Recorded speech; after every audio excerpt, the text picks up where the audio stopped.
मालिकेच्या आजच्या भागामध्ये आपण पाहतो की इकडे आता कमळी ही खूप जास्त काळजी करत बसलेली असते आणि तिला घडलेला सर्व प्रसंग जसाच्या तसा हुबेहूब आठवत असतो। कमळीला त्या सर्व गोष्टी आठवून खूप त्रास होत असतो। तर दुसऱ्या बाजूला इकडे आता पोलिसांनी शोधकार्य सुरू केलेलं असतं। पोलीस आता शोध घेत असतात। निंगी कमळीला समजावत असते की कमळे काही काळजी करू नको, सरू काकू नक्की सापडतील।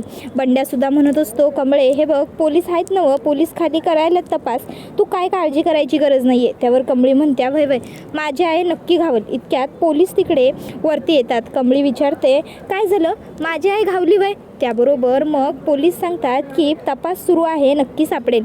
पोलीस पुढे निघून जातात। त्याबरोबर इकडे कमळी ही आणखीन रडायला लागते आणि म्हणत असते, अरे काय चाललंय हे, जर तुम्हासनी घावत नसेल तर किमान मला तरी जाऊ दे की खाली, मला शोधू दे की माझ्या आईला, मी हुडकून आणतो तिला, मला जाऊ द्या। तर दुसऱ्या बाजूला इकडे आता रागिनी जोरात मेडवरती ओरडते, काय हे कुकर कसा काय फुटला हां? त्याबरोबर ती म्हणते, मॅडम माफ करा, मीच कुकर लावला होता, चुकून फुटला। रागिनी म्हणते, अगं जर कुकर लावला होतास तर कुकरजवळ थांबता आलं नाही का तुला? अख्खं घर उडवून टाकायचं होतं का? पेटवायचं होतं का? काय अवस्था केली असती किचनची? त्यावर अन्नपूर्णा म्हणते, रागिनी गप्प बस, ओरडू नकोस, मला त्रास होतोय, गरगरल्यासारखं वाटतंय अजूनही। मेड पटकन येते, रागिनीला बाजूला करते आणि अन्नपूर्णा आजीला बसायला खुर्ची देते, तिला पाणी वगैरे देते आणि मग अन्नपूर्णा ही आता म्हणत असते की अगं रागिनी, राजनला कॉल कर, त्याचा फोन लागत नाही आहे, तो कमळीच्या गावी गेला।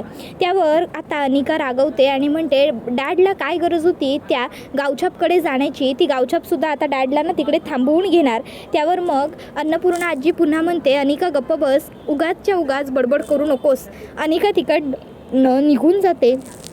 त्याबरोबर मग इकडे रागिनी म्हणते, आई अहो फोन लागत नाही आहे यांचा। त्याबरोबर आता अन्नपूर्णा म्हणते, असा कसा फोन लागत नाही आहे, मला बघू। आणि मग ती सुद्धा फोन ट्राय करते पण फोन काही लागत नसतो।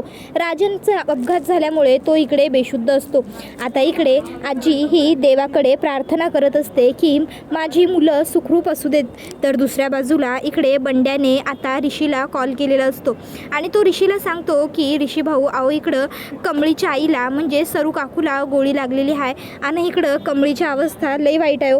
त्यावर ऋषी म्हणतो, अरे पण हे सगळं कसं घडलं? मग बंड्या ऋषीला सगळं सांगतो। ऋषी म्हणतो, काळजी करू नका, मी थोड्या वेळात तिकडे पोहोचतोय, मी येतोयच। तर दुसऱ्या बाजूला इकडे आता कामिनी तिच्या माणसाला ओरडत असते की तुला मी गोळी मारायला कोणाला लावली होती, तू मारली कोणाला? तो म्हणतो, अहो मॅडम मी नेम बरोबरच धरला होता, पण ती बाई मध्ये आली ना त्यामुळे सगळी गडबड होऊन गेली। पण मॅडम अहो फरक पडतो कुठं, त्या दोघींपैकी कोणीतरी एक मेली तरी फायद्यात तर आपण येतोयच की। त्यावर ती म्हणते की होय, हे अगदी तू बरोबर बोलतोयस, फायद्यात तर येतोय आपणच, पण मी अशीच गप्प विश्वास ठेवून बसू शकत नाही। एक काम कर, मला ती मेली आहे याची पक्की खबर तुला मिळाली की सगळ्यात आधी कळवायचं, समजलं ना? लक्ष ठेवायचं, गावकरी शोधतात, पोलीस तपास घेत आहेत, त्यांच्या प्रत्येक हालचालीवर लक्ष ठेवायचं, चल निघ। तसा तो तिकडनं निघून जातो। तर दुसऱ्या बाजूला इकडे ऋषी तडातड खाली आलेला असतो। आता तो बाहेर घाईघाईने चाललेला असल्यामुळे लगेचच नयनतारा त्याला विचारते, काय रे ऋषी, कुठे निघालास एवढ्या घाईघाईने? ऋषी म्हणतो, अगं आई काय सांगू तुला, कमळीच्या आईला सरू काकूना गोळी लागलेली आहे आणि त्या दरीत पडलेल्या आहेत, म्हणून मी तिच्या मदतीसाठी चाललोय। पोलीस तर तिकडे आहेत, तपास घेत आहेत, पण कमळीला सध्या माझ्या मदतीची खूप गरज आहे, म्हणून मी तिकडे चाललोय। त्यावर आता नयनतारा म्हणते, ऋषी तू कुठेही जाणार नाही आहेस, कळलं तुला? त्यावर ऋषी म्हणतो, आई मी जाणार आहे, कमळीला माझ्या मदतीची गरज आहे। नयनतारा म्हणते, मीच म्हटलं ना कुठेही जायचं नाही आहेस। ऋषी म्हणतो, अगं आई पण का? आता तू एक माणूस म्हणून माणुसकीच्या नात्याने सुद्धा मला त्यांची मदत करू देणार नाही आहेस का? त्याबरोबर ती म्हणते की माणुसकीच्या नात्याने माणूस म्हणून माझी मदत करायला काही हरकत नाही आहे, पण त्या कमळीसारख्या मुलीला मदत करण्याची आणि तिच्या मदतीसाठी वगैरे इकडून जाण्याची तुला काहीही गरज नाही आहे, समजलं का? ऋषी हे बघ, ती मुलगी आणि तिची ती आई कशी आहे ना मला पक्क माहिती आहे। त्या ना दुसऱ्याला गोडगोड बोलून बरोबर आपल्या झाशात अडकवतात आणि तू ना एक साधा सरळ सिंपल मुलगा आहे, त्यामुळे तुला काही कळत नाही आणि दिसत तर त्याहून जास्त नाही, समजलं ना? त्यामुळे तू कुठेही जाणार नाही आहेस। आणि काय म्हणालास तू, तिकडे पोलीस आहेत ना, मग पोलीस करतील की त्यांचा तपास? त्याबरोबर आता मग लगेचच राधिका वहिनीसुद्धा ऋषीची बाजू घेत म्हणते, आई अहो जाऊ देत ना त्याला. अशा अडचणीच्या काळात आपल्या माणसांनी आपल्याबरोबर असावं असं प्रत्येकालाच वाटतं.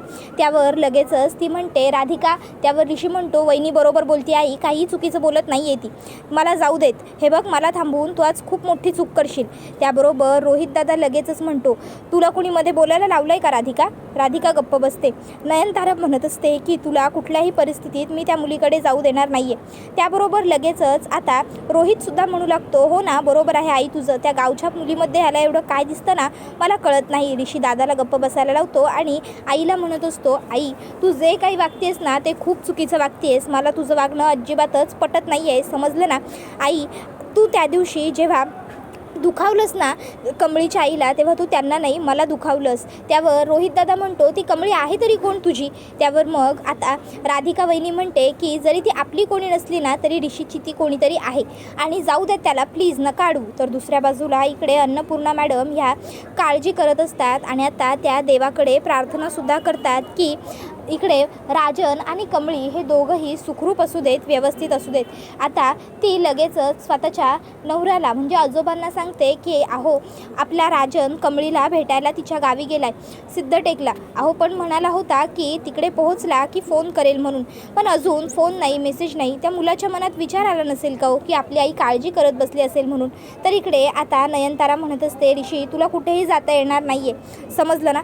ऋषी म्हणतो, सॉरी आई पण आज मी जाणारच. त्याबरोबर नयनतारा ऋषीचा हात पकडते आणि त्याला म्हणते की ठीक आहे तुला जायचं असेल तर तू जा, पण जर आज तू या घराच्या बाहेर पाऊल काढलंस तर याच्यानंतर पुन्हा कधीच या घरामध्ये तू यायचं नाही. या घराचे दरवाजे तुझ्यासाठी कायमचे बंद होतील. आता निर्णय सर्वस्वी तुझा आहे. ऋषी म्हणतो, ठीक आहे, जर मी आज घराबाहेर पडलो तर मला पुन्हा या घरात यायला मिळणार नसेल तर मला हे मान्य आहे. त्यावर आई बघतच राहते. ऋषी म्हणतो, हो आई, दादा जगतो या घरासाठी, या प्रॉपर्टीसाठी, पण माझा कधीच या प्रॉपर्टीवर या घरावर काहीच डोळा नव्हता. मला नकोच आहे हे सगळं.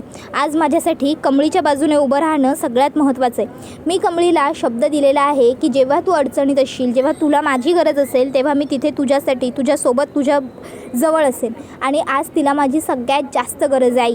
त्यामुळे मी आज कमळीकडे जाणारच. हे तूच मला शिकवलं आहेस, हे तुझेच संस्कार आहेत की दिलेले वचन कायम पूर्ण करायचे.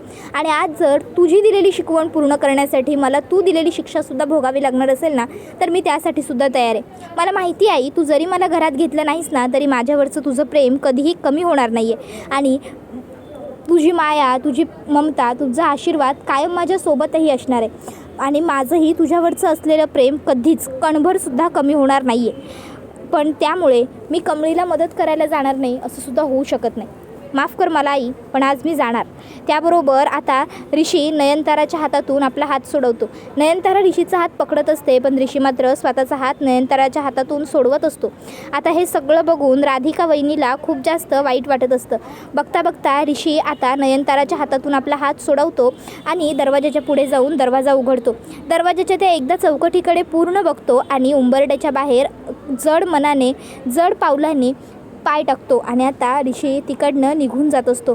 ऋषीच्या डोळ्यात सुद्धा अश्रू आलेले असतात. तो अश्रू पुसतो. नयनतारा तिकडे तशीच मागे उभी असते. तिच्या डोळ्यात सुद्धा अश्रू आलेले असतात. तिचे डोळे अश्रूंनी लाल झालेले असतात.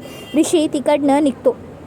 तर इकडे आता हे सगळं बघून रोहितला मात्र फार जास्त आनंद झालेला असतो.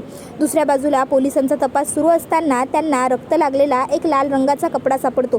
पोलीस विचार करतात की ती बाई दरीत पडून जरी जिवंत राहिली असेल तरी या भागात बिबटे, कोल्हे, वाघ इतके आहेत की त्या बाईचं वाचणं शक्य झालं नसेल. वरती निंगी कमळीला समजावत असते, कमळे काळजी करू नकोस, काही झालं नसेल सरू काकूला, तू चल घरी जरा. त्यावरती म्हणते की नाही, मी आईला सोडून कुठं जाणार नाही आहे, मला ठाव आहे माझी आई लवकरच वरती येईल, आईला दवाखान्यात नेण्याची गरज आहे, त्यामुळं मी इथंच थांबतो.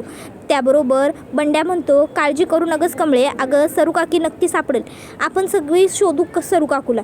हां.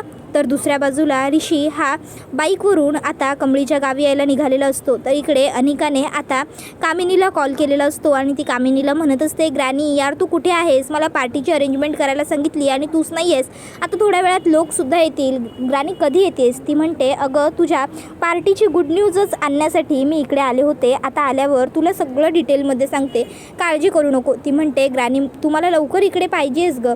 तर दुसऱ्या बाजूला इकडे पोलीस वर आल्यावर कमळी विचारते माझ्या आईचा तपास लागला का, काही कळलं का तुम्हाला. पोलीस आता मनात विचार करतात की आम्हाला रक्ताने माखलेला कपडा सापडला आहे हे या मुलीला सांगायलाच नको, कारण अजून आम्हालाच काही माहीत नाही आहे, मग हिला आम्ही काय आणि कसं सांगणार.